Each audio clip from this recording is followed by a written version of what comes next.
দাও খোদা দাও আমায় আবার আমার দারস দিল। দাও খোদা দাও আমায় আবার আমার দারস দিল। দাওয়ালির মতো বীর সেনানি, দাওয়ালির মতো বীর সেনানি জাগাতে নিখিল। দাও খোদা দাও, সবাই দাও খোদা দাও আমায় আবার আমার দারস দিল। দাও খোদা দাও আমায় আবার আমার দারস দিল। হামজাকে দাও ঘরে ঘরে জীবন দিতে অকাতরে। হামজাকে দাও ঘরে ঘরে জীবন দিতে অকাতরে। আবার কাবা ভাঙতে এলে পাঠাও আবাবিল।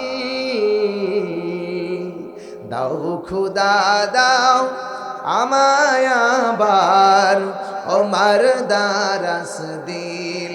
দাওয়ালির মতো বীর সেনানি, দাওয়ালির মতো বীর সেনানি জাগাতে নিখিল। দাও খোদা দাও, সবাই বলেন না, দাও খোদা দাও আমায় আবার ওমার দারস দিল। শাসাই মান দিয়ে পাঠালে শত সাহাবা, যাদের দেখে বিশ্ব আবার বলুক মারহাবা। শাসাই মান দিয়ে পাঠালে শত সাহাবা, যাদের দেখে বিশ্ব আবার বলুক মারহাবা। আবার পাঠাও আবু বকর, ফিতনা ফাসাদ আসুক সমর, অনড় অটল পাহাড় সম দাও সে মনের মিল।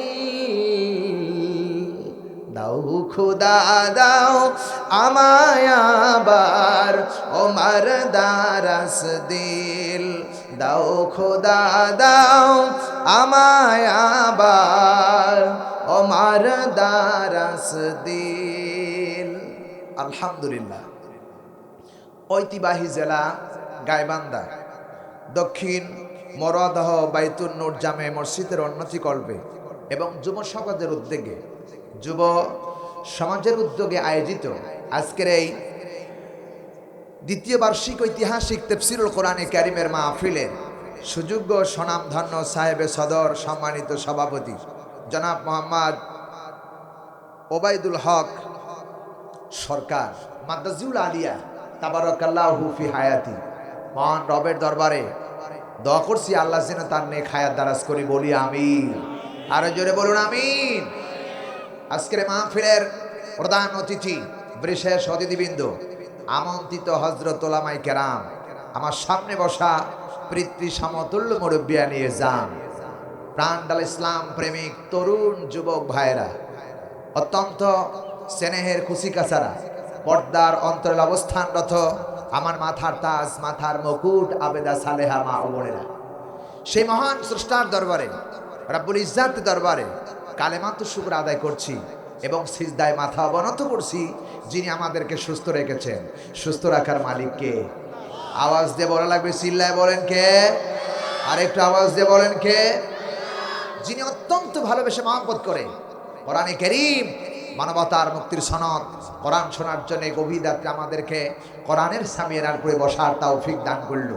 আল্লাহ ইচ্ছে করলে এই মুহূর্তে আমাকে আপনাকে গাইবান্ধা সদর হসপিটালে হার্ট অ্যাটাক অথবা প্যারালাইসিস দিয়ে আল্লাহ শুয়ায় রাখতে পারতেন। কথা বলেন ঠিক নেবে ঠিক? কিন্তু রব্বুল ইজ্জাত আমার রব, আমার মনিব, আমার সৃষ্টিকর্তা, আমার আইনদাতা, আমার পরিচালক আমাদেরকে হসপিটালের বেডে না রেখে সুস্থ অবস্থায় কোরআনে কারীম মহাগ্রন্থ মানবতার মুক্তির সনদ কোরআন শোনার জন্য যিনি নিয়ে আসলেন, আপনারা আসতে পেরে খুশি না বেজার? দেখি কারা কারা খুশি, দুই হাত তুলে আল্লাহরে দেখান। লিল্লাহে তাকবীর, লিল্লাহে তাকবীর। আল কোরআনের আলো, আল হাদিসের আলো, লিল্লাহে তাকবীর। হাত নামান। যিনি প্রাণ খোলে আমাদের জন্য রহমত করে, যিনি আমাদেরকে কোরআনের সামনে নিচে বসার তৌফিক দিয়েছে, সেই রাবের দরবারে সিজদায় মাথা অবনত করে সমস্ত শক্তি দিয়ে প্রশংসা জ্ঞাপন করছি। পড়ি আলহামদুলিল্লাহ। আরো জোরে বলি আলহামদুলিল্লাহ। শুকরিয়া আদায় করলে খুশি হন কে? আওয়াজ দিয়ে বলেন না। শুকরিয়া আদায় করলে খুশি হয় কে? শয়তান, শয়তান। যিনি আমাদের প্রতি খুশি হয়ে কোরআনের মাহফিলে আসার তৌফিক দিয়েছেন, আরেকবার বলছি আলহামদুলিল্লাহ। দরুদ ও সালাম পেশ করছি মানবতার শিক্ষক, মানবতার বন্ধু, সর্বযুগের সর্বশ্রেষ্ঠ মহামানব, আমার আপনার হৃদয়ের স্পন্দন, আখরি জামানার শেষ নবী, খাতামান নবীন, যার পরে আর পৃথিবীতে কোনো নবী আসবেন না, নবুয়তের দরজা বন্ধ হয়ে গেছে, যার পরে 30 পারা কোরআনে কারীম মানবতার কল্যাণের জন্য আল্লাহ রাব্বুল আলামিন 23 বছর যাবত নাজিল করেছেন। এই মহান নেতার প্রতি, মহান লিডারের প্রতি, যিনি 56,000 বর্গ মাইলের দেশ সোনার বাংলাদেশ, এই সোনার বাংলাদেশ থেকে সেই রাসূলের প্রতি ওয়েলকাম, দুরূদ ও সালাম আমরা জানাতে চাই। আজকের এই মাহফিল থেকে পড়ি সাল্লাল্লাহু আলাইহি ওয়াসাল্লাম। সোনা ভাইয়ের আপনারা সবাই ভালো আছেন? বলি আলহামদুলিল্লাহ। মহাগ্রন্থ সর্বোপরি, সময় বেশি নেব না। মহাগ্রন্থ আমি জিজ্ঞেস করতে চাই, এই সর্বোপরি মহাগ্রন্থ কোরআনের মালিক কে? আরো জোরে বলুন, আরো জোরে বলুন। এই কোরআনের ভিতরে কোনো সন্দেহ আছে? জোরে বলুন। কিয়ামত পর্যন্ত কেউ সন্দেহ বের করতে পারবে? মহাগ্রন্থ কোরআনে কারীম, এটা মনে হয়, আমার মনে হয় কতটুকু ওজন হইতে পারে? এখানে যা দেখছি আমার মনে হয় 3 পোয়া ওজন হবে কিনা সন্দেহ আছে। 3 পোয়া ওজন হবে কিনা সন্দেহ আছে। কিন্তু এই কোরআনে কারীম এত দামি এবং এত ওজন, 50খানা কিতাব যদি কোনো ছাত্র অথবা কোনো ভাইয়ের মাথায় বেঁধে দেওয়া যায়, অন্তত 50খানা কিতাব 1 কিলোমিটার মাথায় করে নিয়ে যেতে পারবে। কিন্তু এই কোরআনের এত ওজন, এই কোরআনের এত দাম, এত ওজন, ভারসাম্য, যা পাহাড় পর্যন্ত সহ্য করতে পারে নাই। চিল্লায় কোন ঠিক কিনা? জোরে বলুন ঠিক কিনা? এটা এত দামি, এত ওজন কোরআনে কারীম বলা হয়েছে। আল্লাহ রাব্বুল আলামিন বলেছেন, লাউ আনজালনা হাযাল কুরআনা আলা জাবালিন লারাআইতাহু খাশিয়াম মুতাসাদ্দিআম মিন খাশিয়াতিল্লাহ। আল্লাহ বলছেন, কোরআন যদি আমি পাহাড়ের উপর নাজিল করতাম, পাহাড় সম্পূর্ণ কোরআনের ভার সহ্য করতে না পারে লন্ডভন্ড হয়ে যেত, পাহাড় সব ধ্বংস হয়ে যেত। এই কোরআনে কারীম মানবতার কল্যাণের জন্য আমার নবী, আপনার নবী রাহমাতাল লিল আলামিন, যাকে বলা হয়েছে ওয়ামা আরসালনাকা ইল্লা রাহমাতাল লিল আলামিন। পানি জগতে যা আছে, স্থল জগতে যা আছে, আকাশ এবং জমিনে যত মাখলুকাত আছে, সমস্ত মাখলুকাতের জন্য যাকে রহমত করে পৃথিবীতে আল্লাহ পাঠিয়েছিলেন, যার পরে এই কোরআনে কারীম আল্লাহ নাজিল করেছেন। এই মহাগ্রন্থ কোরআনের ভিতরে কোনো ভুল পাওয়া যায় নাই, যাবেও নাই। এটা কেবলমাত্র নাজিল করেছে কে? আরো জোরে বলুন কে? আল্লাহ রাব্বুল আলামিন বলেছেন, তানজিলুম মির রাব্বিল আলামিন। এটা মহান রব্বুল আলামিনের পক্ষ থেকে কোরআন নাজিল হয়েছে। এটা মানব রচিত কোনো গ্রন্থ নয়। এটা যদি মানুষ রচিত গ্রন্থ হতো তাহলে এর মধ্যে কোনো ভুল ভেদ পাওয়া যেত। কিন্তু যত দার্শনিক এসেছেন, কাবা শরীফের চত্বরে দাঁড়ায় বলছেন, বিশিষ্ট বিশিষ্ট শিক্ষাবিদ এবং তার পণ্ডিত, তারা এসে বলেছেন, লাইসা হাযা কালামুল বাশার, এটা মানুষ রচিত কোনো গ্রন্থ নয়, এটা ডাইরেক্ট সরাসরি আল্লাহর পক্ষ থেকে এসেছে। এই কোরআনের পক্ষে আছেন কারা কারা? 2 হাত তুলে আল্লাহর চলগানের মাধ্যমে দেখায় দেন।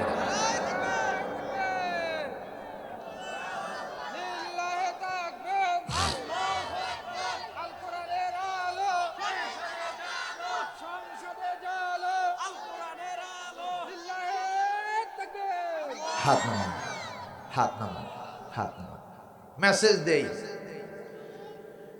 যারা এখানে বসেছো মুসলমানেরা, শোনো, আমার যুবক প্রাণপ্রিয় যুবকেরা, তোমার মতো যুবক ছিল খাব্বাব, খুবাইব রাদিয়াল্লাহু তাআলা আনহু, যারা এই কোরআনের জন্য নিজের জীবনটাকে নজরানা পেশ করছে কাফেরদের সামনে। আল্লাহর জন্য জীবনটা দিয়েছে, এই কোরআনের জন্য, ইসলামের জন্য। এই কোরআন, যে কোরআনের জন্য তারা জীবন দিয়েছে, সেই কোরআনটা কেবল।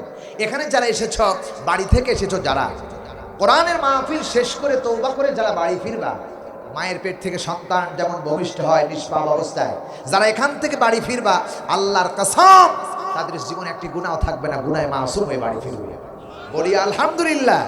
এটা সেই কোরআনের মাহফিল যাকে বলা হয়েছে ফাদলাম মিনাল্লাহি ওয়া নি'মা।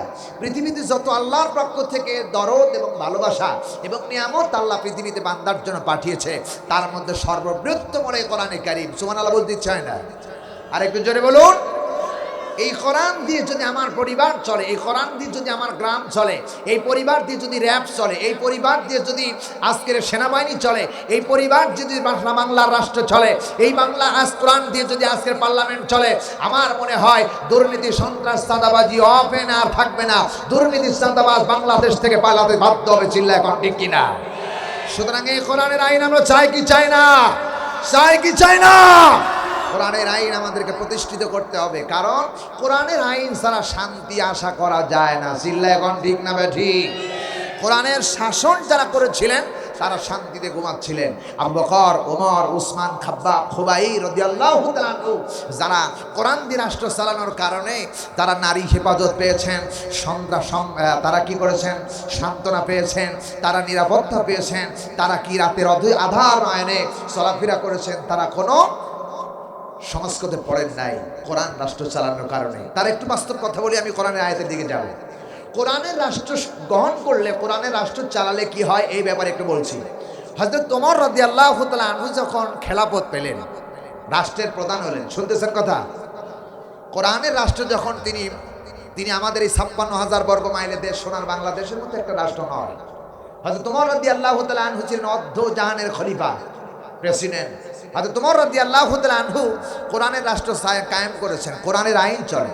গভীর রাত্রে পাহাড়ি এলাকার দিয়ে হাঁটতেছেন, তো ওই রাস্তায় যেতে গিয়ে দেখেন, তো অনেক দূরে যাওয়ার পরে দেখতে পাহাড়ি এলাকার পাশে দিয়ে একটা 18 বছরের যুবতী, তরুণ যুবতী নারী ওই রাস্তা দিয়ে বোরকা পরে হেঁটে আসতেছে। রাত 12:30 বাজে। কয়টা বাজে? 12:30। হযরত ওমর রাদিয়াল্লাহু তাআলা আনহু চিন্তা করলেন, এত রাত্রে একটি মহিলা এই রাস্তা দিয়ে হাঁটতেছে, মহিলাটিকে মনে ভয় নাই? ডাক দিয়ে বলছেন, এই মহিলা কে তুমি? হযরত ওমর রাদিয়াল্লাহু তাআলা আনহুকে মেয়েটা চিনে না। উনি বলতেছেন, তুমি কে? এত রাত্রে একা একা চলো, তোমার কি হৃদয়ের মধ্যে ভয় নাই? কোন যুবক তোমাকে উত্তপ্ত করতে পারে, কোন যুবক তোমার সতীত্ব নষ্ট করতে পারে, এই কি ভয় তোমার নাই? তুমি এই গভীর রাত্রে পাহাড়ি এলাকার নির্জন দিয়ে একা একা চলতেছ। মেয়েটি ডাক দিয়ে বলতেছেন, কে আপনি? রাস্তার প্রতীক, আপনারে আমি চিনি না, তবে শুনে রাখেন, আপনি কে? আমি আপনারে চিনি না। আমি সর্বানু, আমি হুসাইনের স্ত্রী, এখনো বিয়ে হন নাই, 18 বছর বয়স, সর্বানু হুসাইনের স্ত্রী। উনি বলতেছেন, ওমর রাদিয়াল্লাহু তাআলা আনহুর সামনে দাঁড়িয়ে বলতেছেন, আপনি কি জানেন না এটা ওমরের রাষ্ট্র, এটা কোরআনের রাষ্ট্র, এটা ইসলামের রাষ্ট্র, এটা কোরআনের আইন চলে। এখানে কোনো পুরুষ যদি কোনো যুবতীর দিকে চোখ রাঙায়, সেই চোখ হযরত ওমর তুলে ফেলবে। চিল্লায় এখন ঠিক কিনা? এটা ওমরের রাষ্ট্র, এটা সাধারণ রাষ্ট্র নয়, এটা কোরআনের রাষ্ট্র। কোরআনের রাষ্ট্র, এখানে কোরআনের আইন চলে। কোরআনের আইন প্রতিষ্ঠা হওয়ার কারণে কুল্লিল মুমিনিনা ইয়াগুদ্দু মিন আবসারি ওয়া ইয়াহফাযু ফুরুজাহু, প্রত্যেকটি যুবক, মদিনার প্রত্যেকটি যুবক, মক্কার প্রত্যেকটি যুবক কোরআনের আইন ফলো করে। যে আল্লাহ বলেছেন, হে পুরুষ তোমরা বেগানা নারী থেকে চোখটারে নিম্নের দিকে করো, নিচের দিকে তাকাও। হযরত ওমর যখন এই আইন পাশ করছে, কোনো নারী যদি জিনা করে, কেউ জিনা করার পরে ধরা পড়ে, যদি বিবাহিত হয় বুক পর্যন্ত পুঁতে তাকে হত্যা করা হবে, আর যদি অবিবাহিত হয় তাহলে 100 বেতাঘাত করা হবে। এই আইন যখন আমার দেশে চলে, আপনি কি জানেন না এটা ওমরের রাষ্ট্র? এটা কি জানেন না কোরআনের রাষ্ট্র? এখানে কোনো যুবক, কোনো যুবতী জেনায়, দূরের কথা জেনা তো দূরের কথা, জিনা করার সাহসই পায় না। জোরে বলুন সুবহানাল্লাহ। এই কোরআন দিয়ে যদি আমার দেশ চলে, আল্লাহর কসম এরকম নারীরা নিরাপত্তা পাবে। কথা কয় না ঠিক কি না? আমার যুবক ভাইয়েরা শুনে রাখো, সার্টিফিকেট করছো অনেক কষ্ট করে, 10 বছর লেখাপড়া করে এসেছি, বাট সার্টিফিকেট করছো, 10টা বছর পড়তে হয়েছে, তারপরে সার্টিফিকেট পাইছে এসেছি। এরপরে 2 বছর পরে ইন্টারমিডিয়েট, এরপরে 3 বছর পরে তারপরে পাইলে হচ্ছে অনার্স করলে, বিয়ে অনার্স করলা, এরপরে কামেল, বিয়ে ভাই সব এগুলো সার্টিফিকেট হারায় গেলে আবার সার্টিফিকেট পাওয়া যাবে। যুবক ভাইয়েরা শুনে রাখো, কোনো মানুষের যদি চরিত্র নামক সম্পদ একবার হারায় যায়, কিয়ামত পর্যন্ত মিছিল করে ওই চরিত্র আর খুঁজে পাওয়া যাবে না। কথা কয় না ঠিক কিনা? এই জন্য যুবক নিরাপত্তা থাকবে, নারী নিরাপত্তা থাকবে, এদেশে শান্তির আওয়াজ বইতে থাকবে। এই আইন আমরা চাই কি চাই না? চাই কি চাই না? কারা চাও? দুই হাত তুলে স্লোগানের মাধ্যমে আকারে দেখানো লাগবে লিল্লাহে তাকবীর, লিল্লাহে তাকবীর। আল কোরআনের আলো, আল হাদিসের আলো। হাত নামান, আল্লাহ কবুল করুন, বলুন আমিন। প্রিয় ভাই সব, চলুন তাহলে এই কোরআনের পক্ষে আমরা আছি, থাকবো, যতদিন বাঁচবো ততদিন কোরআনের পক্ষে আমরা থাকবো, বলি আল্লাহুম্মা আমিন।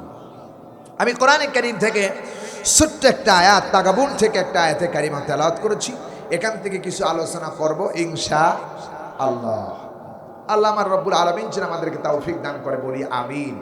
আর এরপরেও আপনাদেরকে শোনাবো, তো আরও তো আমার আছেই, অনেক তো বুঝতে পারছেন, তো অনেকটা আছে এখানে, কত আছে এখানে আপনারা তো ভালো জানেন, গলা বাঁশ করলে এরকম হয়ে যাবে।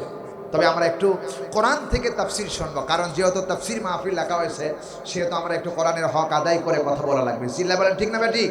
আর যদি না বলি তাহলে আমাদের কিন্তু এই মিথ্যা প্রবাদ লেখা হবে, আর মিথ্যায় সামিল হবে, কমিটি সামিল হবে, এবং আমরা বক্তা যারা আমরাও সামিল হয়ে যাবো মিথ্যায়। সুতরাং আমরা কোরআনের ধারসে একটু আলোচনা করব, বলি আমিন। আমার সাথে পড়েন।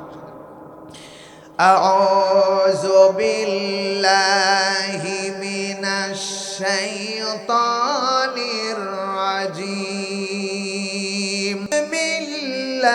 বিসমিল্লাহির রাহমানির রাহিম। ফাআমিনু বিল্লাহি ওয়া রাসূলিহি ওয়ান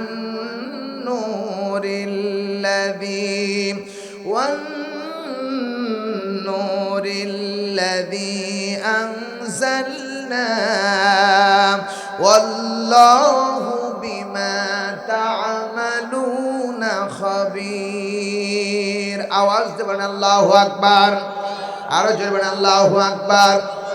আল্লাহ রাব্বুল আলামিন সূরা তাগাবুন ৮ নম্বর আয়াতে কারিমা বলছি, আল্লাহ রাব্বুল আলামিন বলতেছে, বান্দা ফাআমিনু, যারা ঈমান আনলো, বিল্লাহি, আল্লাহর প্রতি ঈমান আনলো, ওয়া রাসূলিহি, এবং রাসূলের প্রতি ঈমান আনলো, ওয়ান নূরিল্লাযী আনজালনা, আর আমি নাজিল করেছি যেই কালামে কিতাব, এই কিতাবের প্রতি যারা ঈমান আনলো, আল্লাহর প্রতি যারা ঈমান আনলো, এবং রাসূলের প্রতি যারা ঈমান আনলো, এই কোরআনের প্রতি যারা ঈমান আনলো, আল্লাহ রাব্বুল আলামিন বলেন আল্লাহু বিমা তা'মালুনা খাবীর।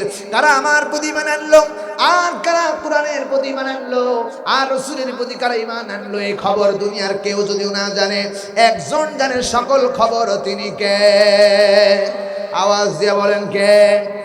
আল্লাহ পাক বলেন, বান্দারে যারা ঈমান আনলো, আল্লাহর প্রতি যারা ঈমান আনলো, রাসূলের প্রতি যারা ঈমান আনলো, এই ঈমানের পুরস্কার কি হবে? আল্লাহ তাআলা বলতেছেন, ওয়া মাইয়ুমিন বিল্লাহি ওয়া ইয়ামাল সলিহান ইউকাফির আনহু সাইয়্যাতিহি ওয়া ইউদখিলহু জান্নাতিন তাজরি মিন তাহতিহাল আনহারু খালিদিনা ফিহা আবাদা যালিকাল ফাওজুল আযীম।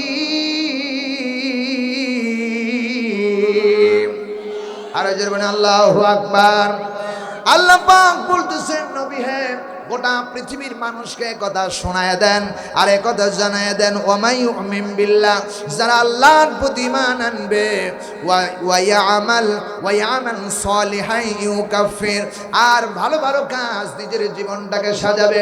আল্লাহ রাব্বুল আলামিন বলতেছেন, তাদের জীবনে যত গুনাহ আছে সব গুনাহ খাতা আমি আল্লাহ রাব্বুল আলামিন মাফ করে দিব। চিল্লায় কোন সুবহানাল্লাহ। ঈমান আনো আর ভালো ভালো কাজ করো, তোমাদের জীবনে সব গুনাহ খাতা মাফ করে দিবে কে? আর জোরে বলুন আমার ভাইরা। আল্লাহ পাক বলেন, এরপরে বলতেছেন, আল্লাহ পাক বলতেছেন, শুধু জান্নাত তো তাদেরকে মাফ করেই দিব না, এমন জান্নাত আমি আল্লাহ তাদেরকে দান করব, যার তলদেই দিয়ে ঝর্ণা তারা প্রবাহিত থাকবে, সেখানে তারা অনন্তকাল থাকবে, আবাদা আবাদা, চিরস্থায়ী অনন্তকাল থাকবে। যালিকাল ফাওজুল আযীম। চিল্লাবেন আল্লাহু আকবার। এটাই হলো সবচেয়ে বড় পুরস্কার। এর চাইতে বড় পুরস্কার আল্লাহর কাছে আর নেই। জোরে বলেন আলহামদুলিল্লাহ। এই পুরস্কার আমরা চাই কি চাই না? চাই কি চাই না? তাহলে এখন আয়াতের ব্যাখ্যায় এসে যাই। আমরা ঈমান আনতে হবে এক নাম্বার আল্লাহর প্রতি। যেমন ঈমানে মুসলিমের ভিতরে বলা হয়েছে আমানতু বিল্লাহি ওয়া মালাইকাতি ওয়া কুতুবিহি ওয়া রাসূলিহি ওয়াল ইয়াউমিল আখিরি ওয়াল কদরি ওয়া খাইরি ওয়া শাররিহি মিনাল্লাহি তাআলা ওয়াল বা'সি বা'দাল মাউত। 7 থেকে 8টি বিষয়ের উপর ঈমান আনতে হবে। এক নাম্বার আল্লাহর প্রতি, যে আল্লাহকে জীবনে আমরা দেখি নাই, আমরা আল্লাহকে দেখেছি। জোরে বলেন দেখেছি। সে আল্লাহর প্রতি ঈমান আনতে হবে, যিনি হলেন একক এবং অদ্বিতীয়, যার কোনো শরীক নাই। আল্লাহ রাব্বুল আলামিন সূরা ইখলাসের ভিতরে ডাকতে বললেন কুল হুয়াল্লাহু আহাদ আল্লাহুস সামাদ লাম ইয়ালিদ ওয়া লাম ইউলাদ ওয়া লাম ইয়াকুল লাহু কুফুয়ান আহাদ। আওয়াজ দেবেন আল্লাহু আকবার। আল্লাহ নবী বলেছেন এই সূরা ইখলাস এত বড় মর্যাদা সম্পন্ন একটি আমল।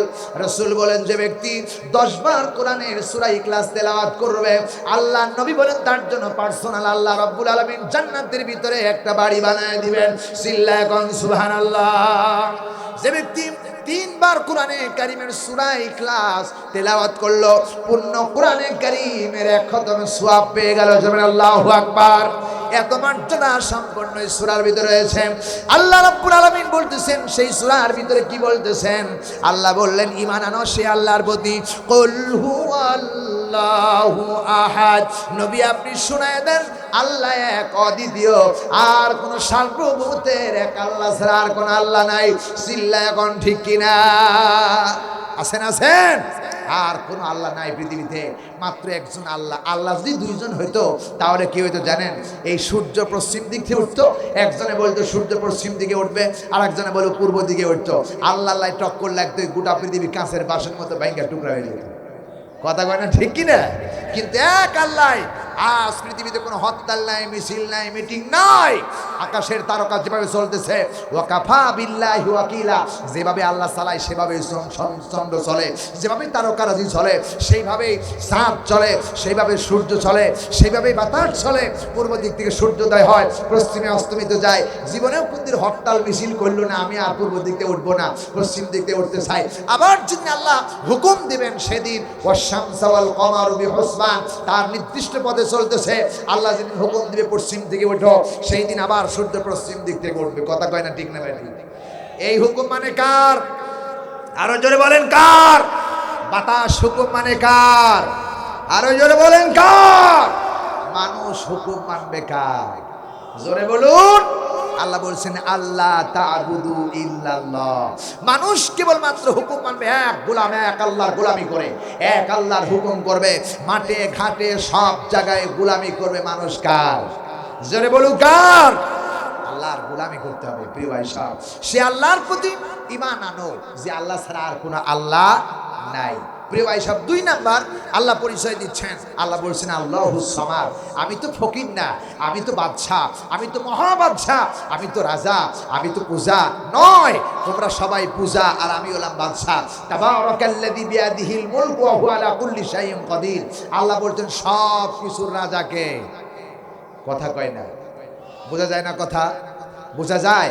প্রিয় ভাই সাহেব, আমি কিন্তু কেসা বলতে পারবো না ভাই, কারণ কেসা বলার অনেক কথা আছে আমার কাছে। এমন একটা কেসা আমি জানি যে কেসা বললে সোয়াবও নাই, গুনাহও নাই, খালি কান ছুয়াবো। বলবো নাকি? একটু একটু কেসা একটা বলি, শোনেন। ছোট্ট একটা কেসা, কোরআনেও নাই, হাদিসেও নাই, কিন্তু শুনতে ভালো লাগবে। ইমাম শাফি রাহমাতুল্লাহ আলাইহি কিতাবের মধ্যে লেখছে, ভাই গো, এবার ইমাম শাফি রাহমাতুল্লাহ আলাইহি এবার রাস্তা দিয়ে নদীর কিনারে দিয়ে হেঁটে যাচ্ছে। হঠাৎ করে দেখা যায়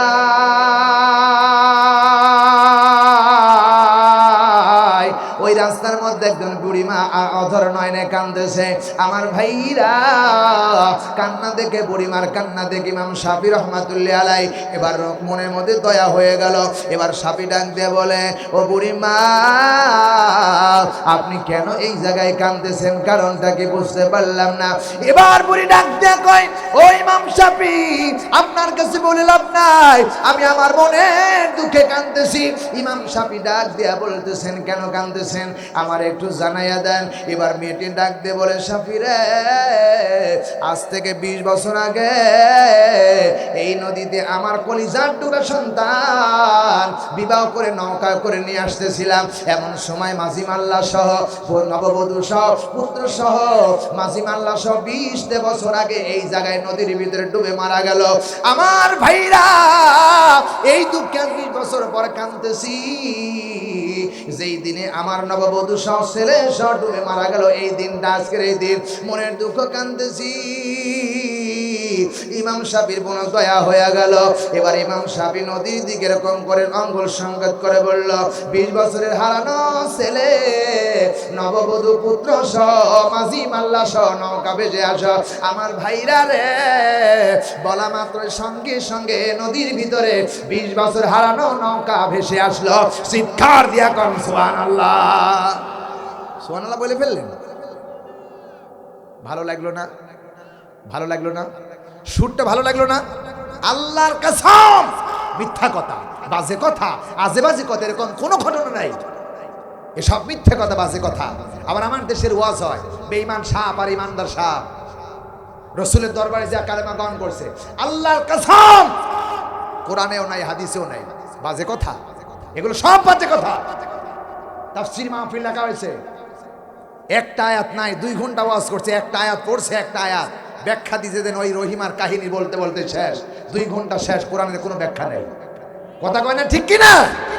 আমার যুবক ভাইরা, তোমাদেরকে সজাগ হতে হবে। যেই বক্তা কোরআনের রেফারেন্স দিয়ে আলোচনা করে না, ওই বক্তার ওয়াজ শুনে কোনো লাভ হবে না। কারণ কোরআনে কারীমের মধ্যে আল্লাহ বলেছেন, উতলু মা উহিয়া ইলাইকা মিনাল কিতাব। হে রাসূল, আপনি যখন বক্তব্য দিবেন, আল্লাহর কোরআন দিয়ে বক্তব্য দিবেন। ফাযাক্কির ফাইন্না যিকরা তানফাউল মুমিনিন। যদি মুমিনদের সামনে আপনি কোরআন দিয়ে আলোচনা করেন, অবশ্যই মুমিনদের কাজে লাগবে। কথা কয় না, ঠিক কিনা? এই জন্য কোরআন দিয়ে আলোচনা করতে হবে। এরকম আয়াত আমরা পড়ে পড়ে একটা অক্ষর, আরবির একটা অক্ষর মাখরাজ আলিফ একবার উচ্চারণ করেন, 10টা নেকি হবে, 10টা গুনাহ মাফ হবে, 10টা মর্যাদা বাড়ায় দিবেন কে? আর যদি কাঞ্চু করে শুধু এইরকম হরিণের কেসা বলতে থাকি, সোয়াবও নাই গুনাহও নাই, শুধু কাঞ্চু হবে, হেদায়েত আসবে না। বলি আলহামদুলিল্লাহ। এই জন্য আমরা শুনতে এসেছি কি? আমরা শুনতে এসেছি কি? কোরআনে কারীম। এই কোরআন আমরা শুনবো। হ্যাঁ, আপনাদেরকে সুরও শোনাবো আমি।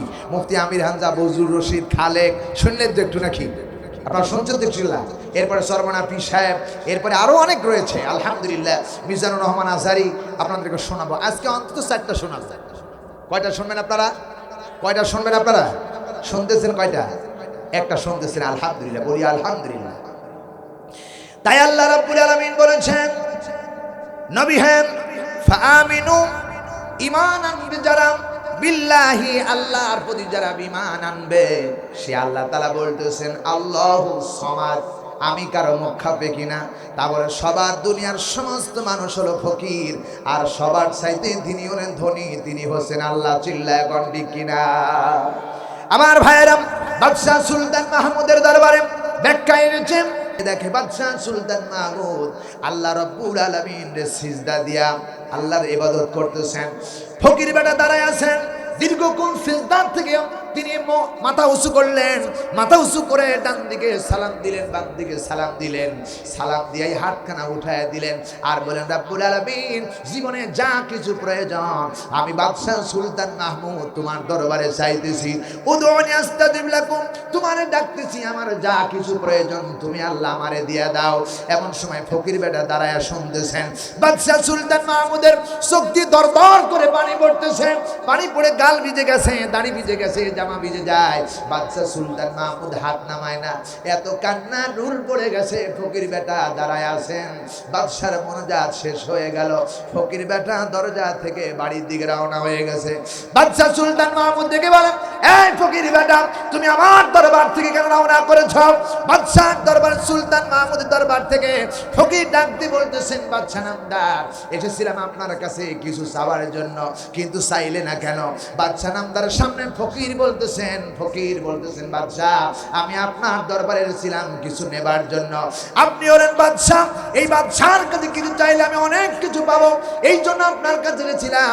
কিন্তু এসে দেখি বাদশাহ সুলতান মাহমুদ আবার কোন নতুন বাদশারে সিজদা দিয়া কাঁদতেছে, নামাজ সমাপ্ত হয়ে গেল, হাত তুলে এমন কান্না কাঁদতেছে, আমি ফকির একবারও কাঁদি নাই, চাইও নাই, কিন্তু বাচ্চা সুলতান মাহমুদ ওই আকাশের মালিকের কাছে কোন বাদশার কাছে যেন চাইতেছে, আমি এই জন্য রওনা হয়েছি, কোন বাদশার কাছে চাইবো না, বাদশা সুলতান মাহমুদ যেই বাদশার কাছে চায় আমি আর দুনিয়ার কোন বাদশার কাছে চাইবো না, বাদশা সুলতান মাহমুদ যেই বাদশার কাছে চায় ওই বাদশার কাছে চাইবো, আপনার কাছে চাইবো না। সুবহানাল্লাহ। আমার ভাইরা, তার মানে বুঝ হয়ে গেল দুনিয়ার সবাই ফকির, আমরা সবাই চাই ছেলে নাই, আল্লাহর কাছে বলি রব্বুল আলামিন তুমি আমার একটা ছেলে দাও, টাকা নাই পয়সা নাই, আল্লাহর কাছে বলি হায় আল্লাহ তাআলা ওয়ারযুকনা ওয়া আনতা খায়রুর রাহিমিন, তুমি আমারে দয়া করো, ওয়ারযুকনা ওয়া আনতা খায়রুর রাযিকিন, তুমি আমার রিজিক বাড়ায় দাও। সব কিছু বান্দা যার কাছে চায় তিনি হচ্ছেন ধনী, আর আমরা সবাই হলাম ফকির, চিল্লায় কোন ঠিক কিনা? আমার ভাইয়েরা, আমার তো একটা ঠ্যাং ছিল, একটা পাও ছিল, এই পাও তো আমার ছিল না, আমার আল্লাহ আমাকে দান করেছেন, তার মালিকানা পক্ষ থেকে আমাকে দান করেছেন। আমার তো কোনো চোখ ছিল না, এই চোখ দুইটা আল্লাহ রাব্বুল আলামিন আমারে দান করেছেন। টু দি ব্যাকবোন, হাড়ের ভিতরে যিনি জোড়া দিয়েছেন, এই হাড়ের ভিতরে কোনো ডাক্তারে জোড়া দিতে পারেন নাই, আল্লাহ রাব্বুল আলামিন আমাকে সব কিছু দিয়েছেন। এমনকি শুনে রাখো মুসলমানেরা, এই জন্য আল্লাহ রাব্বুল আলামিন বলতেছেন আল্লাহুস সামাদ, আমি অমুখা পেখি, আমি যে আল্লাহ সব কিছু দিতে পারে, ফাআলুল লিমা ইউরিদ, যিনি যা ইচ্ছা তাই করতে পারে, সেই আল্লাহর প্রতি বান্দার ঈমান আনতে হবে। ঠিক কিনা বলেন আমার ভাইরা? সেই আল্লাহর প্রতি ঈমান আনতে হবে। হালাতা আলাল ইনসানি হিনুম মিনাদ দাহরি লাম ইয়াকুন শাইয়াম মাযকুরা। আল্লাহু আকবার। আল্লাহ তাআলা বলতেছে বান্দারে, সে আল্লাহর প্রতি ঈমান আনো যা তোমরা কিছুই ছিলে না।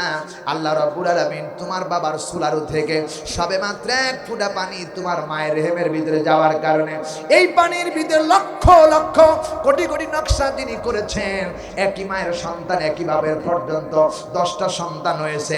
আল্লাহর কসম করে বলি 10টা সন্তানের একটা নাকের সাথে আরেকটা নাকের কারো মিল পাওয়া যায় না। সেই আল্লাহর প্রতি ঈমান আনো যে আল্লাহ রাব্বুল আলামিন তোমার নাক নির্মাণ করেছেন, নাকের ছিদ্র দরকার ছিল একটা, আল্লাহ রাব্বুল আলামিন তোমাকে 2টা দিয়েছেন। কেন? ঠান্ডা লাগলে সর্দি লাগলে নাকের ডগা বন্ধ হয়ে যায়, যদি একটা দিত, একটা অক্সিজেন বন্ধ হয়ে গেলে বান্দার কষ্ট হতো। আল্লাহ বলে বান্দারে, মায়ের পেটের ভিতরে তোমাকে কেমন করে তৈরি করেছি, একটা নাক দিয়েছি আর ডগা দিয়েছি, একটা ছিদ্র দিয়েছি 2টা, কারণ একটা বন্ধ হয়ে গেলে আরেকটা অক্সিজেন চলবে, যাতে করে আমার বান্দা অক্সিজেন নিতে পারে। জোরে বলুন সুবহানাল্লাহ। এই আল্লাহর প্রতি ঈমান আনতে হবে। আল্লাহ রাব্বুল আলামিন বলতেছে, শুনে রাখো মুসলমানেরা, সে আল্লাহর প্রতি ঈমান আনো। আল্লাহু লা ইলাহা ইল্লাহু আল হাইয়ুল কাইয়ুম। সবাই বলেন আল্লাহু লা ইলাহা ইল্লাহু আল হাইয়ুল কাইয়ুম। যিনি হচ্ছেন আল্লাহ, যিনি ছাড়া আর সার্বভৌমত্বের কোনো আল্লাহ নাই। আল্লাহ বলতেছেন আমি চিরঞ্জীব, যার কোনো মউত নাই। দুনিয়ার সমস্ত মাখলুকাত মরবে, কিন্তু মরবেন না একজন, তিনি কে? আওয়াজ দিয়ে বলেন না কেন কে? আল্লাহর মৃত্যু নাই, তন্দ্রা নাই। আল্লাহ রাব্বুল আলামিন বলে আমি ঘুমাই না, আমার আল্লাহর কোনো মৃত্যু নাই, তন্দ্রা নাই। এমনকি যে আজরাইল আমাদেরকে জান কবজ করে, এই আজরাইল পর্যন্ত নিজের হাতে নিজের জান কবজ করা লাগবে। আজরাইল মরবে, এমনকি যেই মৃত্যু হয় এই মৃত্যুটা পর্যন্ত মরে যাবে, কিন্তু থাকবেন একজন, তিনি হচ্ছেন আল্লাহ। আল্লাহ বলে বান্দারে আমিনু ফা আমিনু বিল্লাহ, সে আল্লাহর প্রতি ঈমান আনো যিনি মরবে না। সুবহানাল্লাহ। মরবেন না তিনি কে? আরো জোরে বলেন। সৃষ্টি থেকে শুরু থেকে শেষ পর্যন্ত আছেন, কিয়ামত পর্যন্ত থাকবেন, কিয়ামতের দিনই থাকবেন, যিনি কখনোই ধ্বংস হবার নয়। সে আল্লাহর প্রতি ঈমান আনো। আল্লাহ রাব্বুল আলামিন এরপরে বলেন লাম ইয়ালিদ ওয়া লাম ইউলাদ, যিনি কাউকে জন্ম দেন নাই, তিনি কেউ জন্ম দেন নাই। আল্লাহ দুনিয়ার কাউকে জন্ম দেন নাই, সৃষ্টি করেছেন। আল্লাহ কেউ জন্ম দেন নাই, দুনিয়ার কেউ জন্ম দিতে পারেন নাই। ওই আল্লাহর প্রতি ঈমান আনো যিনি কাউকে জন্ম দেন এবং কাউকেও তিনি তিনি জন্ম দেন নাই এবং তিনাকেও কেউ জন্ম দেন নাই। আল্লাহ রাব্বুল আলামিন বলেন সে আল্লাহর প্রতি ঈমান আনো। ওয়ালাম ইয়াকুল লাহু কুফুয়ান আহাদ, যার সমতুল্য যত বড় রাজাই হোক আকাশের নিচে আর কেউ নাই। কথা কয় না ঠিক না ঠিক? সকল ক্ষমতার উৎস কে? আরো জোরে বলেন কে? সব ক্ষমতার মালিক কে? আরো জোরে। কিন্তু আমার দেশের মাঝে মাঝে কিছু কথা বক্তব্য এসে যায় যে সকল ক্ষমতার উৎস জনগণ। এ কথা আছে না নাই? যারা বলল সকল ক্ষমতার উৎস জনগণ, এটা শিরক, এটা শিরকে আকবার, এটা কুফরি মতবাদ। কারণ ইন্নাল কুওয়াতা লিল্লাহি জামিয়া, সব ক্ষমতার উৎসকে। আর জোরে বলুন, যারা বিশ্বাস করল এবং বক্তব্য দিল সকল ক্ষমতার উৎস জনগণ, এই লোকটি আর মুসলমান নাই, এই লোকটি আল্লাহর কসম, এই লোকটি কাফের হয়ে গেছে। কথা কয় না? এই লোকটা কি? কাফের। কারণ আল্লাহর ক্ষমতাকে যদি বিশ্বাস করে না, সে মুসলমান থাকে না, সে কাফের হয়ে যায়। জোরে বলুন ঠিক কিনা? শিক্ষিত মানুষ আমার দেশের কত মানুষ বলে আমরা শরীয়তের আইন বিশ্বাস করি না, শরীয়তের আইনের সাথে আমাদের কোনো সম্পর্ক নাই। মুসলমানের ঘরের জন্ম নেই, মুসলমানের বেটা মুসলমান, দাদাই মুসলমান, আসলে তার দাদাই মুসলমান বলে মুসলমান, আসলে তারা মুসলমান না। কথা কয় না ঠিক কিনা? ওরা বলে আমরা শরীয়তের আইনের সাথে আমাদের কোনো সম্পর্ক নাই। শরীয়তের আইন হলো কোরআন। যে ব্যক্তি শরীয়তের আইন বিশ্বাস করে না, সে যে দলেরই হোক না কেন, ডাইরেক্ট আবু জাহেল। কথা বলেন ঠিক না ঠিক? যারা শরীয়তের আইন বিশ্বাস করে না তাদেরকে নির্বাচনে ভোট দেওয়া যাবে না। কারা যে সাউথ হাত তুলে দেখাও। নারায়ে তাকবীর। আল কোরআনের আলো, আল হাদিসের আলো। হাত নামান। তুমি বিএনপি করো, তুমি জামাত করো, তুমি জাতীয় পার্টি করো, তুমি আওয়ামী লীগ করো, এই ভেদাভেদ নয়। আমাদেরকে মানতে হবে আল্লাহর কোরআন। কথা কয় না ঠিক কিনা? তুমি যে দলের কর্মী হও না কেন, কোরআনের বিরুদ্ধে আমার বাপ হলে আমার বাপকে আমি ছাড় দেব না, আমার বাপ বলে ছাড় দেব না, আমার মা হলে আমি ছাড় দেব না, আমার ভাই হলেও ছাড় দেব না। কারণ যে আল্লাহর বিরুদ্ধে কথা বলে, কোরআনের বিরুদ্ধে কথা বলে, সে মুসলমান থাকে না, সে আমার ডাইরেক্ট শত্রু। কথা কয় না ঠিক কিনা? সুতরাং আমাদেরকে মানতে হবে কোরআন। কোরআন হলো শ্রেষ্ঠ নিয়ামত আমাকে দিয়েছে। আল্লাহ বলতে পারতেন হুদালিল জামাত ইসলাম, একথা আল্লাহ বলতে পারতেন যে জামাত ইসলামের জন্য হেদায়েত, হুদালিল সরমনাই, একথা আল্লাহ বলতে পারতেন, তা বলেন নাই। আল্লাহ বলেছেন হুদাল্লিন নাস। বিএনপি বলে নাই, জামাত ইসলাম বলে নাই, জাতীয় পার্টি বলে নাই, এনসিপি বলে নাই, এরপরে শাসনতন্ত্র বলে নাই, এবার ইসলামী আন্দোলন বলে নাই, এরপরে কে জামাত ইসলাম বললে নাই। আল্লাহ বলছে হুদাল্লিন নাস, হিন্দু, খ্রিস্টান, বৌদ্ধ, মুসলিম যারা আছে পৃথিবীতে মানুষ যারা, সকলের জন্য কোরআন হলো হেদায়েত। কথা কয় না? কথা কয় না? তাহলে মুসলমান মানবে কার কথা? মুসলমান মানবে আল্লাহর কথা। মুসলমান আসলিম মাথা নত করবে আল্লাহর কাছে। মুসলমান কোন নেতার কাছে মাথা নত করতে পারে না। জোরে বলেন ঠিক কিনা? আমরা আজ মাহফিলে যাই, বিভিন্ন জায়গায় দেখা যায় কোরআনের কথা বলতে গেলে, সঠিক কথা বলতে গেলে আমাদের কোরআনের মাহফিলে বাধা আছে। আগেও ছিল, এখনো আছে। আছে না নাই? কোরআনের মাহফিলে যারা বাধা দেয়, কোরআনের মাহফিলে যারা বক্তব্য দিতে দেয় না, বাধা দেয়, হুজুর রাজনীতির কথা বলবেন না, হুজুর এ কথা বলবেন না, হুজুর মসজিদের কথা বলবেন না, আবার বলে যেমন কথা বলে যে হুজুর আপনারা কেন মসজিদের ভিতরে রাজনীতি করেন? আল্লাহর কসম, মসজিদে রাজনীতি করা ফরজ, মসজিদে রাজনীতি করা ফরজ। রাসূলুল্লাহ 10 বছর মসজিদে নববী থেকে পার্লামেন্ট সাজিয়ে 10 বছর কোরআনের রাষ্ট্র কায়েম করে রাষ্ট্র চালিয়েছে। এই রাসূলের চাইতে কি আমি বড় নাকি? হ্যাঁ, রাসূলের চাইতে কি আমি বড়? রাসূলুল্লাহ 10 বছর মসজিদ থেকে রাষ্ট্র চালিয়েছে। আবু বকর চালিয়েছে, ওমর রাদিয়াল্লাহু তাআলা আনহু চালিয়েছে, আলী চালিয়েছে, সাহাবায়ে কেরামরা চালিয়েছে। তাহলে মসজিদ থেকেই তো আসবে, কারণ মসজিদ হলো শ্রেষ্ঠ জায়গা, শ্রেষ্ঠ কোরআনের আইন মসজিদ থেকেই তো বের হবে। মসজিদের ইমাম সাহেব বিচার করবেন। আমাদের দেশের বিচার হয় পাতি নেতায়, 10,000 টাকা দিলে বিচার সকালবেলায় ঘুরে যায়। কথা কয় না ঠিক কিনা? মসজিদের ইমাম সাহেব যদি বিচার করত, কোরআন দিয়ে বিচার করত, বিমা আরাকাল্লাহ, কোরআন যা বলেছে আমি খুঁজে বের করব, এরপরে বিচার ফয়সালা করব। চোর চুরি করছে, হাত কেটে দেব। কথা কয় না ঠিক না ঠিক? আমার দেশে যদি এই আইন থাকতো, আমার বাংলাদেশে অনেক এমপি মন্ত্রীর হাত কাটা যেত 10 বার করে। কথা কয় না ঠিক কিনা? কোটি কোটি টাকা বিদেশে নিয়ে পাচার করে বসে আছে। সম্মানিত ভাইরা, সুতরাং যারা জনগণের অধিকার ফিরায় দিতে চায়, জনগণের অধিকার ফিরে নিয়ে আসতে চায়, কোরআনের আইন প্রতিষ্ঠা করতে চায়, আল্লাহর আইন প্রতিষ্ঠা করতে চায়, মানবতার কল্যাণের আসনে বসাতে চায়, তাদেরকে কোরআন সমর্থন করতে বলেছে। জোরে বলুন ঠিক না ঠিক? আল্লাহ বলেছেন ওয়ালা তাকুল্লিল খাইনিনা খাসিমা। এই কথা যদি আমার না হয় চ্যালেঞ্জ করলাম, কোরআন শরীফের সূরা নিসার ভিতরে 4 নাম্বার সূরা 5 নাম্বার পারা 105 নাম্বার আয়াতে কারিমার মধ্যে শেষের অংশ বলেছেন ওয়ালা তাকুল্লিল খাইনিনা খাসিমা। হে রাসূল, যারা দুর্নীতি করে, সাদাবাজ করে, বিশ্বাসঘাতকতা করে, পরের হক নষ্ট করে, তাদেরকে আপনি সমর্থন করবেন না। যারা নিয়ানসাফ আদল প্রতিষ্ঠা করতে চায়, ন্যায় প্রতিষ্ঠা করতে চায়, তাদের পক্ষে আপনি সমর্থন করে। কথা কয় না? তারা কোরআন যা বললে আমাদের করা দরকার আছে না নাই? আগামী নির্বাচন যখন আসবে, বিএনপির কোনো প্রার্থী যদি এই আপনার গাইবান্ধা জেলায় আসে, সে যদি ভালো মানুষ হয়, সে যদি ইসলাম প্রতিষ্ঠিত করতে হয়, তাকে আমরা সজ্ঞানে মেনে নেব।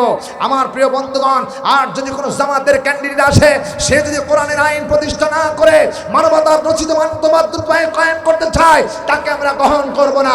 যে কোরআন প্রতিষ্ঠা করতে চায়, তাকে আমরা গ্রহণ করবো। চিল্লা এখন ঠিক কিনা? যে আমার বাপ হোক, যে আমার ভাই হোক, দুর্নীতি চাঁদাবাজ করবে, তাদের পক্ষে আমরা নাই। কারা রাজি আছো? দুই হাত তুলে আরেকবার দেখাও। তাকবীর হবে। হাত নামান। আপনারা খুব রাগ করতেছেন, খারাপ লাগতেছে নাকি প্রিয় ভাই সব? আবার বলবেন সকালবেলা বলবেন হুজুর মনে হয় জামাত ইসলামের হুজুর। আমি কিন্তু জামাত ইসলামের কোনো ক্যান্ডিডেটও না, আমি জামাত ইসলামের কোনো কর্মীও না, তবে আল্লাহর গোলাম আমি। কথা কয় না? আমি একজন আল্লাহর গোলাম। আমাকে বলা হয়েছে আল্লাহ আমাকে পৃথিবীতে পাঠিয়েছে, বলেছেন ওয়াইস কলা রব্বুকা লিল মালাইকাতি ইন্নী জাইলুন ফিল আরদি খলিফা। আপনাকে পাঠিয়েছি আমি এবং আমার আল্লাহ আমাকে পাঠিয়েছে আমার আল্লাহর কাজ করার জন্য, মানুষ রচিত কোনো আইনের কাজ করার জন্য নয়। আল্লাহর কথা বলার জন্য, আল্লাহর কাজ করার জন্য আমাকে পাঠিয়েছে। আমি আমার আল্লাহর কাজ করব, আমার কল্লা গেলেও আমি সত্য কথাই বলবো। কথা কয় না ঠিক কিনা? আল হক্ক মরলুন, সত্য কথা তিতা লাগে মানুষের কাছে। তিতা লাগলে আমার কিছু করার নাই, আমাকে বলতেই হবে। কারণ কিয়ামতের দিন আমাকে জিহ্বা কেটে দিবে যদি আমি সত্য কথা না বলি। ওয়ালা তালবিসুল হাক্কা বিল বাতিল ওয়া তাকতুমুল হাক্কা ওয়া আনতুম তা'লামুন। মুসলমানরা শুনে রাখো, হক আর বাতিলের মধ্যে কোনো পার্থক্য, হক আর বাতিলের কোনো একত্র নয়। হক আর বাতিল এক নয়। আল্লাহ বলেছেন জেনে শুনে হককে গোপন করবে না, বাতিলকে সাপোর্ট করবে না। এই কথা কার? জোরে বলুন। সূরা বনী ইসরাঈলের মধ্যে বলেছেন আকুল জাল হক ওয়া যাকাল বাতিল ইন্নাল বাতিলা কানা যাহুকা। আল্লাহ বলেছেন হক টিকে থাকবে, বাতিল নিভে যাবে। প্রিয় ভাই সব, ফেরাউন থেকে শুরু করে, নমরুদ থেকে শুরু করে মুহাম্মদ সাল্লাল্লাহু আলাইহি সাল্লাম পর্যন্ত, আজ পর্যন্ত আমাদের চোখে দেখলাম বাতিল টিকতে পারে নাই, টিকবেও না। কিয়ামত পর্যন্ত ইসলাম প্রতিষ্ঠিত থাকবে, ইসলামের আইন প্রতিষ্ঠিত হবে। এটাই চূড়ান্ত সিদ্ধান্ত। চিল্লায় কোন ঠিক না বেঠিক? আমরা চোখে দেখেছি, সারা জীবন শুনেছি ফেরাউন অত্যাচার করেছে, নমরুদ অত্যাচার করেছে, তারা টিকতে পারে নাই। ফেরাউনের লাশ এখন আছে না নাই? আছে না নাই? চোখে দেখার পরে আমরা ষড়যন্ত্র করেছি, এমন ভাবে বসি চেয়ারে আটা দিয়া, সুপার গোল আটা দিয়া, আর মন চায় না উঠতে। আল্লাহ লাথি দিয়ে এমন জায়গায় ফেলে দিছে, যার বসার সুযোগ কি আমার পর্যন্ত পেতে পারে নাও পারে। সুতরাং আল্লাহ রাব্বুল আলামিন বলেন আমিনু ফামিনু বিল্লাহ, আল্লাহর প্রতি ঈমান আনো, যিনি ছাড়া সার্বভৌমত্বের কোনো ক্ষমতার মালিক নাই। আল্লাহ হোসেন সবার চাইতে বড় ক্ষমতাবান। আমার ভাইরা কেমন ক্ষমতাবান? আপনার বাবার সোনারু থেকে ইন্না খালাকনাল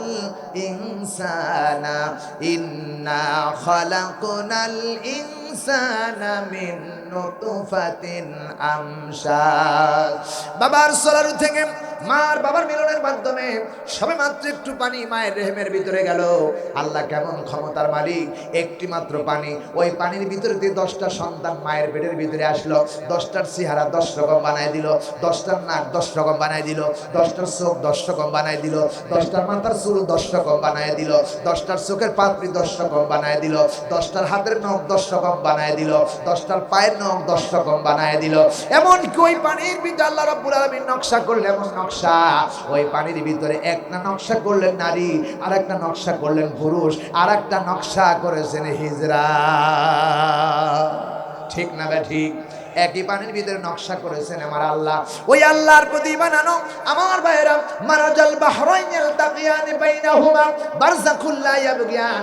যেই আল্লাহ রাব্বুল আলামিন দরিয়ার দুইটা পানি একই রাস্তা দিয়ে, নদীর পানি দরিয়ার পানি একই রাস্তা দিয়ে চলে, আল্লাহ বলে একটা নোনা পানি একটা সাদা পানি কিয়ামত হয়ে যাবে, একটার সাথে আরেকটা মিশ্রণ হবে না। আমি আমার নিজের চোখে দেখেছি আমার ভাইরা। বরিশাল নদী যখন পার হতেছিলাম, ট্রলারে করে পার হতেছিলাম, দেখি মাঝে মাঝে পানি ঘোলা পানি দেখা যায়, আবার মাঝে মাঝে ওই পাশের পানি দেখা যায় একবারে নীল পানি দেখা যায়, আর একটা সাদা পানি দেখা যায়। এক একটা দিয়ে চলছে, এক একটার সাথে আর একটার মিশ্রণ হয় না। তাতে প্রমাণ করলো মারাজাল বাহরাইন ইয়ালতাকিয়ান বাইনাহুমা বারযাখুল লা ইয়াবগিয়ান। দরিয়ার পানিকে যিনি এক জায়গা দিয়ে চলে, দুইটার সাথে মিশ্রণ হয় না, এই ক্ষমতার মালিক আল্লাহ রাব্বুল আলামিন। ওই আল্লাহর প্রতি ঈমান আনতে হবে। চিল্লায় বলেন ঠিক কিনা আমার ভাইরা। এরপরে শুনে রাখো মুসলমানেরা, হযরত মুসা আলাইহিস সালাম যখন আল্লাহর দ্বীনে দাওয়াত দিতে শুরু করলো, এই সময় ফেরাউন চিন্তা করলো মুসা যদি আমার দেশে থাকে তাহলে আমাদের ক্ষমতা টিকবে না, মুসাকে হত্যা করতে হবে। মুসা নবুয়ত পেয়ে গেল। মুসা আলাইহিস সালামের কওমের লোকেরা দিয়ে ইসলামের দাওয়াত প্রচার শুরু করে দিল। দিন দিন ইসলামের দাওয়াত বাড়তে শুরু করলো। মুসা আলাইহিস সালামের লোকদেরকে হত্যা করার জন্য ফেরাউন ষড়যন্ত্র করলো। মুসার এবং কওমের লোকজন মুসা সহ তারা তাড়া করলেন। হযরত মুসা এবং তার কওমের লোকেরা একটা তাড়া দিয়ে তারা কি করলেন, দরিয়ার সামনে হাজির হয়ে গেলেন। ফেরাউনের সৈন্য পিছনে পিছনে এবার দরিয়ার সামনে যখন গেলেন, হযরত মুসা আলাইহিস সালামের সৈন্যরা বললেন লা মুদ্রাকুন। হযরত মুসা আলাইহিস সালামের সামনে বললেন লা মুদ্রাকুন, হে আল্লাহর পয়গম্বর মুসা আলাইহিস সালাম, আমরা তো ধরা পড়ে গেলাম, আমরা তো পাকড়া হয়ে আমরা কেমনে বাঁচবো? আল্লাহ রাব্বুল আলামিনের পয়গম্বর মুসা আলাইহিস সালাম বললেন রব্বি সায়াহদিন। কাল্লা, কখনো না, ভয় পেও না, লা তাহজান ইন্নাল্লাহা মা'না। যেখানে একজন সেখানে আরেকজন আছে, তিনি কে? হযরত মুসা আলাইহিস সালাম বললেন রব্বি সায়াহদিন, কোনো ভয় পেও না, কোনো টেনশন করো না। এই কথা বলার কারণে আল্লাহ রাব্বুল আলামিন এত পছন্দ করলেন। মুসারে ডাক দিয়ে বলেন মুসারে তোমার হাতে কি? আল্লাহ বলে মুসারে তোমার হাতে কি? মুসা বলে আমার হাতে লাঠি। আল্লাহ বলে মুসারে দরিয়ার পর লাঠি দিয়ে আঘাত করো। হযরত মুসা আলাইহিস সালাম দরিয়ার পর লাঠি ছেড়ে দিলেন। সঙ্গে সঙ্গে দরিয়ার ভিতর দিয়ে আল্লাহ রাব্বুল আলামিন সমস্ত দরিয়ার পানিকে টান করে খাড়া করে দেখলেন, এরকম খাড়া হয়ে গেল। দরিয়ার মধ্যে দিয়ে একটা না দুইটা না 12টা রাস্তা আল্লাহ রাব্বুল আলামিন পয়দা করে দিল। আমার ভাইয়েরা, যেই দরিয়ার ভিতরে কোনো কুল কিনারা ছিল না, পানির গভীরতা মাপার কোনো যন্ত্র নাই, সেই দরিয়ার ভিতরে আল্লাহ রাব্বুল আলামিন পানিকে বললেন খাড়া হয়ে যাও। হযরত আল্লাহর কথা শুনে হযরত মুসা আলাইহিস সালামের কওমের জন্য পানির টান হয়ে গেল। হযরত মুসা আলাইহিস সালামের কওমের লোকেরা দরিয়ার ভিতরে ঝাঁপায় পড়লেন, ওপারে পার হয়ে গেলেন। এবার ফেরাউনের সৈন্যরা যখন নদীর কাছে হাজির হয়ে গেল, ফেরাউনের সৈন্যরা ডাকতে বলছেন ফেরাউন, এই নদীর ভিতরে কে রাস্তা করেছে? ফেরাউন বলতেছে আমি করেছি, কারণ আনা রব্বুকুমুল আলা, আমি তো বড় খোদা, আমি করেছি। ফেরাউনের বাপের রাস্তা নাকি? কথা কয় না, ফেরাউনের বাপের রাস্তা নাকি? রাস্তা বানাইছে কে? আরো জোরে বলেন কে? ফেরাউন বলে আমি বাড়ি তৈরি করেছি। মুসা আলাইহিস সালামের লোকেরা পার হয়ে গেল। এবার ফেরাউনের সৈন্যরা নদীর ভিতরে যখন ঝাঁপায় পড়লো, আল্লাহ বললেন পানি রে আর দীর্ঘায়িত করে আর ঠাড়ায় থাকতে পারবে না, এখন একাকার হয়ে যা। আল্লাহর কুদরতে আল্লাহর হুকুমে দাঁড়ায় গেল। আল্লাহ ঘোষণা দেওয়ার সঙ্গে সঙ্গে একাকার হয়ে গেল। ফেরাউনের সৈন্যরা নদীর ভিতরে সুবায়া সুবায়া মরল। এই ক্ষমতার মালিক কে? আরো জোরে বলুন। সেই আল্লাহর প্রতি আপনাকে ঈমান আনতে হবে, বিশ্বাস করতে হবে। এই আল্লাহ আছেন, থাকবেন, কিয়ামতের দিনও থাকবেন। শুধু থাকবেন না, আল্লাহর প্রেমিক যারা বান্দা হবে, এই কোরআনে কারীম কিয়ামতের দিন আল্লাহ রাব্বুল আলামিন নিজে বান্দাদের সামনে সূরা রহমান তেলাওয়াত করে বান্দারে শোনায়া দিবেন। চিল্লায় বলেন সুবহানাল্লাহ। আল্লাহর কোরআন আল্লাহর মুখে তেলাওয়াত শুনবেন কারা? যারা ঈমান আনবে আল্লাহর প্রতি আর ভালো ভালো আমল করবে। আমল করার পরে যারা জান্নাতে যাবে, জান্নাতের গেটে দাঁড়ায়া আল্লাহ রাব্বুল আলামিন তার আসনে বসে কোরআন তেলাওয়াত করতে থাকবে। পাগলের মতো বান্দা 1 নয় 2 নয় 8000 বছর এক টানে কোরআন তেলাওয়াত হবে। সূরা রহমান তেলাওয়াত চলতেই থাকবে। বান্দাগুলো এক টানে মানুষের কথাগুলো, আল্লাহর কথাগুলো শুনতে থাকবে। আল্লাহ কোরআন বন্ধ করে দিবেন, সঙ্গে সঙ্গে সব মানুষগুলো আবার বেহুশ হয়ে পড়বেন। আল্লাহ আবার শুরু করে দিবেন ফাবি আইয়ি আলাই রাব্বিকুমা তুকাল্লিবান। আল্লাহু আকবার। সব মানুষগুলো আবার জিন্দা হয়ে যাবে। আল্লাহ রাব্বুল আলামিন বলবে, বান্দারে এই জান্নাতের বান্দাগুলি দুনিয়াতে আমার কোরআন শুনেছিল, আজ কোরআনের পাগল বান্দা আমার সামনে হাজির। ও আমার ভাইয়েরা, সে আল্লাহর প্রতি বিশ্বাস করতে হবে যে আল্লাহ কোরআনে কারীম তোমাদেরকে শোনাবেন, আল্লাহ নিজে তেলাওয়াত করবেন। আমরা তেলাওয়াত করলে এত মজা লাগে, আল্লাহ কোরআন তেলাওয়াত করলে মজা আসে না? আসে না নয়? যখন কারি আবু রায়হান কোরআন তেলাওয়াত করে মজা আসে না নাই? বলবো নাকি একটু? বলবো নাকি একটু? কারি আবু রায়হান যখন তেলাওয়াত শুরু করে দিল, হাফেজে কোরআন, সারা বিশ্বকে কাঁপিয়ে দিয়েছে আবু রায়হান। কোরআন তেলাওয়াত শুরু করল। أعوذ بالله من الشيطان الرجيم بسم الله الرحمن الرحيم الحمد لله رب العالمين الرحمن الرحيم مالك يوم الدين إياك نعبد وإياك نستعين اهدنا الصراط المستقيم صراط الذين أنعمت عليهم غير المغضوب عليهم ولا الضالين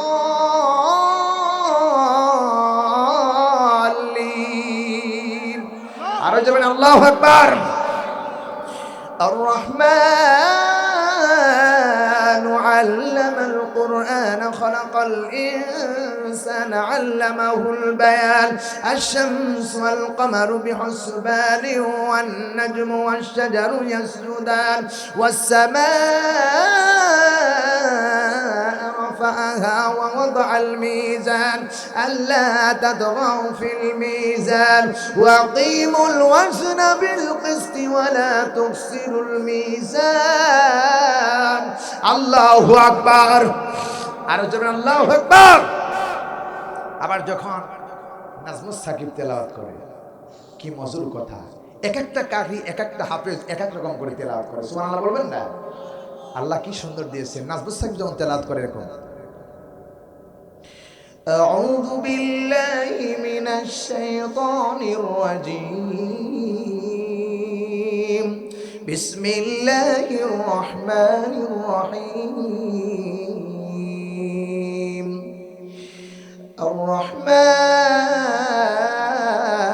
الرحمن علم القرآن خلق الإنسان علمه البيان الشمس والقمر بحسبان والنجم والشجر يسجدان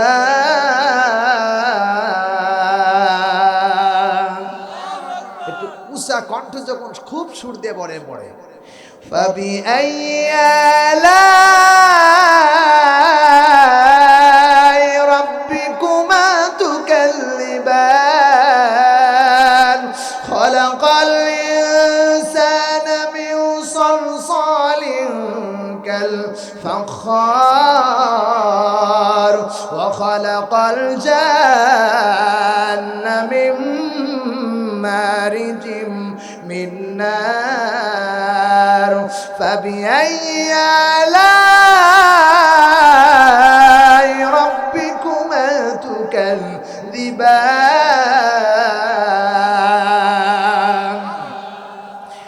الرحمن علم القرآن خلق الإنسان علمه البيان الشمس والقمر بحسبان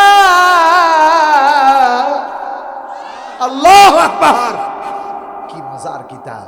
এই কোরআন যখন রসুল পড়তো তখন মক্কার সব কাফেরেরা রসুলের ঘরের দরজায় এসে সারা রাত পর্যন্ত দাঁড়ায় দাঁড়ায় কোরআন শুনতে। চিল্লা এখন ঠিক কিনা?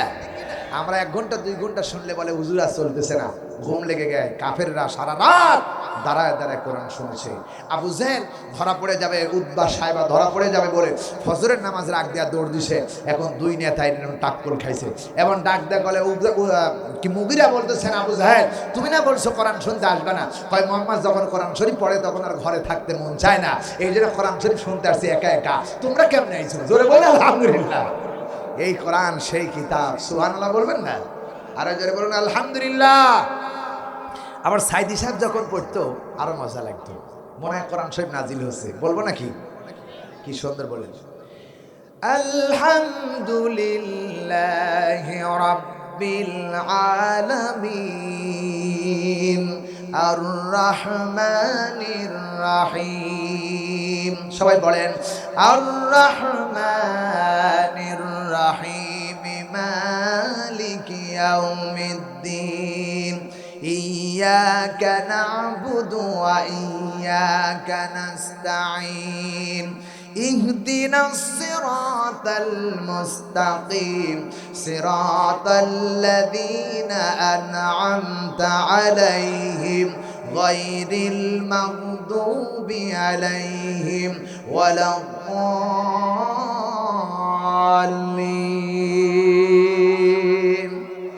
কিয়ামত পর্যন্ত যদি কোরআন শরীফ তেলাওয়াত হয় কেউ বলবে না হুজুর আর চলে না। ঠিক কিনা বলেন? বাংলা কবিতা পড়েন, ইংরেজি কবিতা পড়েন, দুইবার পড়লে আর বলবে হুজুর আর চলে না। ঠিক কিনা? প্রিয় ভাই সব, সে কোরআন আমরা শুনতে এসেছি, বলি আলহামদুলিল্লাহ। জোরে বলেন আলহামদুলিল্লাহ। সুতরাং আমরা যেখানেই থাকি, যেখানে অবস্থায় থাকি না কেন, এই কোরআনের সাথে আমাদেরকে থাকতে হবে। কারণ তাহা মা আনজালনা আলাইকাল কুরআন লিতাশকা, কোরআনের সাথে যারা থাকবে তারা উত্তম চরিত্রের মানুষ হতে পারবে। জোরে বলুন সুবহানাল্লাহ। কোরআনের সাথে থাকার কারণে মাওলানা দেলোয়ার সাইদি সাহেবের দাম বাড়ছে না বাড়ে নাই? জোরে বলেন, বাড়েছে বাড়ে নাই? কোরআনের সাথে থাকার কারণে কাবা শরীফে ঢুকবে আর বের হবে এরকম পারমিশন আল্লাহ রাব্বুল আলামিন তাকে করে দিয়েছিলেন। সুবহানাল্লাহ বলবেন না? এই কোরআনের সাথে থাকার কারণে মিজানুর রহমান আজ জাতির জন্য, যুবকদের জন্য আইডল হয়ে গেছে। জোরে বলেন ঠিক কিনা? এই কোরআনের সাথে থাকার কারণে মুফতি আমির হামজার দাম বেড়ে গেছে। আজ আমি যদি বাংলার ইংরেজি জানতাম শুধু, এখানে আমাকে কেউ দাওয়াত দিত না। এই কোরআন শেখার কারণে আজকের এই আসনটা আমি পেয়েছি। কথা কয় না ঠিক কিনা? আবার বলতে পারেন হুজুর আমরা তো সেই আসন পাই নাই, আমরা কি ছোট মানুষ নাকি? না, আমার সাথে একজন রিক্সাওয়ালা, কুলিওয়ালা, দিন মজুরি আমার সাথে অনেক দামি হতে পারে। যে ঈমান আনবে আর ভালো কাজ করবে সেই জাতির সর্বশ্রেষ্ঠ সন্তান। জোরে বলুন ঠিক কিনা? একথা আল্লাহ বলেছেন, ইন্নাল্লাযিনা আমানু ওয়া আমিলুস সালিহাতি উলাইকা হুম খায়রুল বারিয়া। সূরা বাইনার মধ্যে বলছে আল্লাহ যে ব্যক্তি ঈমান আনলো আর ভালো কাজ করলো সেই জাতির সর্বশ্রেষ্ঠ এবং সেই হচ্ছে মর্যাদা সম্পন্ন ব্যক্তি। জোরে বলুন আমিন। তাহলে রিকশাওয়ালা যদি ঈমান আনে আর আমল করে আমার চাইতে দামি হতে পারে কি পারে না? পারে কি পারে না? শোনে রাখো মুসলমানেরা, এই জন্য আমরা যেখানেই থাকি না কেন খাঁটি ঈমান লাগবে। আর ভালো ভালো কাজগুলি আমরা যদি করতে পারি তাহলে আমাদের জীবনের সব গুনাহ খাতা মাফ করে দিবে কে? আরো জোরে বলুন, আল্লাহ আমাদের জীবনের গুনাহ খাতা তুমি মাফ করে দাও। জোরে বলেন আল্লাহুম্মা আমিন। 12:30 বাজে। রাগ করতেছেন আপনারা? রাগ করতেছেন আপনারা? চলবে? এখনো তো আরো সুর আছে, সেগুলোকে আপনারা